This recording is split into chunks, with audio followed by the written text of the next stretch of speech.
Confidence is one of those things everyone wants, but nobody really teaches you how to build. And most of us, what we have heard about it is probably half the picture.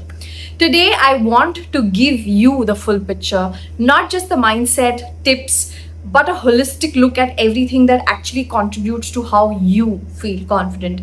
Because confidence isn't just one thing to fix. It's a combination of how you carry your body, how you talk to yourselves, how you live your every single day.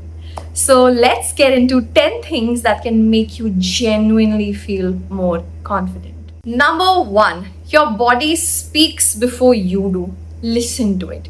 Most people think confidence starts in the mind, but it actually starts in your body. The way you sit, the way you walk, the way you hold your shoulders, all of this is sending a message, not just to people around you, but to your own brain. When you slouch, your brain reads into it as if I'm not okay. When you stand tall, chest open, head up, and your brain starts to feel that you mean business. So, the next time you're about to walk into a room, a meeting, or even a difficult conversation, check your body first. Take a deep breath. Roll your shoulders back and walk like you belong there because, you do. Number 2, what you wear is not shallow, it is a signal. A lot of people feel guilty for caring about how they look. They think it's vain or unnecessary. But here's the truth, what you wear actually affects how you think and how you perform. There's even a study on this. When people wore clothes that made them feel put together, they performed better. It's called enclothed cognition. Fancy term, but simple idea. Your clothes talk to your brain. So this is not about being fashionable or expensive. It's about wearing something that makes you feel like you. When you feel good in what you're wearing, you show up differently, you speak more clearly, you take more space. So, you stop fiddling and actually start focusing. Number 3, move your body like you mean it. It's not about having a perfect gym routine or losing weight, it's about what movement does for your brain chemistry. When you move your body, even for 20 minutes, even just a simple walk, your brain releases dopamine and serotonin. These are the chemicals that make you feel good, capable, and make you feel calm. Confidence is very hard to access when your body feels stiff, heavy, or tired all the time. Movement reminds your body that it is capable. And a body that feels capable produces a mind that feels capable. You don't need to run a marathon, you just need to move regularly in a way that feels good to you. That alone will shift something. Number 4, clean up your inner monologue. The way you talk to yourselves matters more than anything else anyone has ever said to you. Most of us have a voice inside our head that's running commentary all day long. And for a lot of people, that voice is not very kind. It says things like, I'm not good enough, I have messed things up, I always mess things up. The problem is your brain believes what you repeat. So, if you keep telling yourself some small story, it becomes your identity. The shift is simple but powerful. Start catches those thoughts and replacing them. Not with fake positivity, but with honest, kinder language. Instead of saying, I can't do this, just say that I'm figuring out and I'm going to make that shift. And these small, consistent changes will make you realize that how different you feel. Number 5, stop wanting to know everything before you speak. A lot of people confuse confidence with certainty. They think confident people always have the perfect answers, the perfect plans, the perfect moments. But that's not how it works. Confident people act with enough information, not complete information. They speak up even when they feel unsure. They make decisions even when they don't have every detail figured out.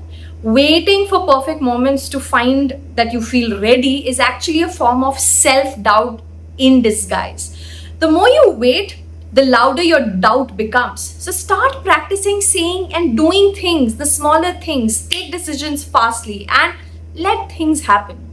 that actually builds trust for you. You start to trust yourselves more. Moving on, point number 6. Your environment is either building you or draining you. Confidence doesn't live in a vacuum. It's about consistently being shaped by the people around you.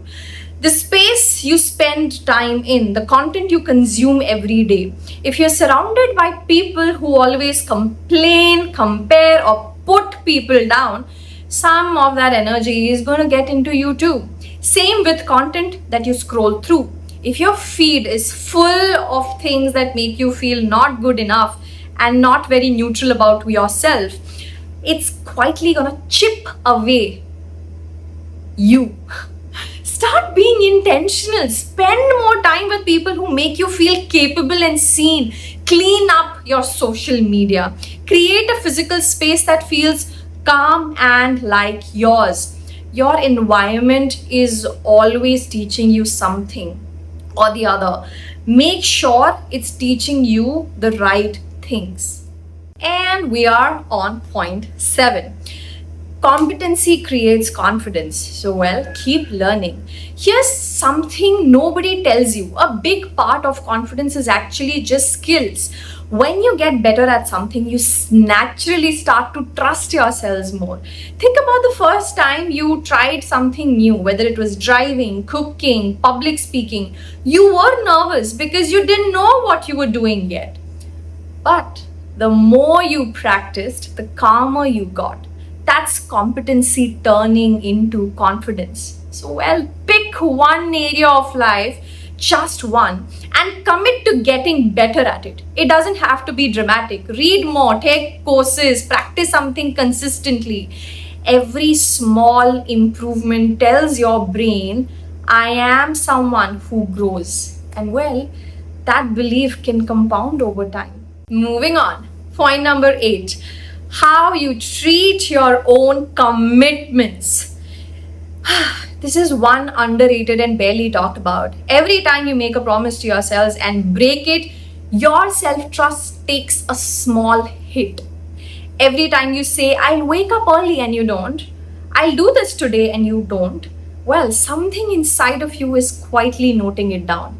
Every time you start to feel like you can't rely on yourself.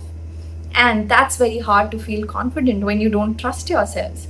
The fix is not about being perfect. It's about starting small. Make tiny commitments and keep them. Not for anyone else, but for yourself. The act of doing what you say you would, even in small ways, rebuilds the inner trust. And when you trust yourselves, everything else starts to feel more manageable.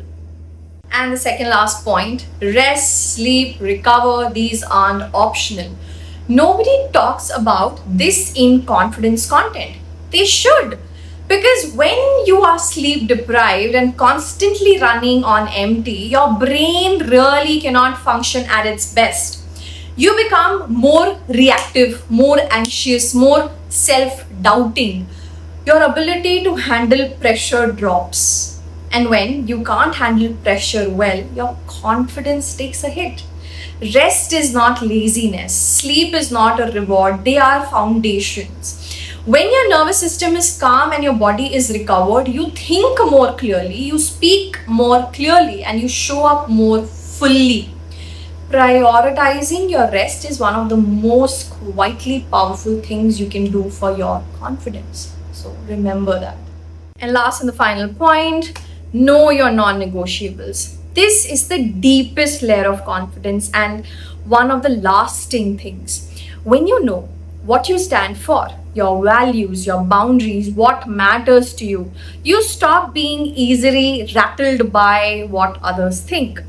A lot of what looks like low confidence is actually just not knowing who you are yet.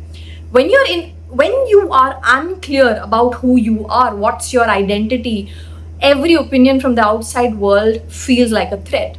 But when you know your non-negotiables, the things you won't compromise on, you have an anchor. The anchor is what makes you steady in difficult rooms, difficult conversations, in difficult seasons of life. Spend time figuring out what actually you believe in, what actually you value, and what kind of a person you want to be. That clarity is the root of everything. Well, so those were the 10 things that will genuinely make you shift in terms of your confidence. And well, it's not something that's going to change overnight, but you can start building onto it. Now, I want to hear in the comments which of these 10 points hit the closest to home, and more importantly, which one are you going to start with? Drop in the comments. I genuinely read every single one of them. If this video gave you something to think about or something to take away, please give it a like and share it with someone who needs to hear this today.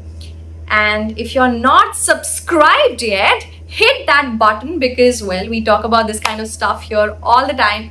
And well, I'll see you guys in my next one. Bye bye.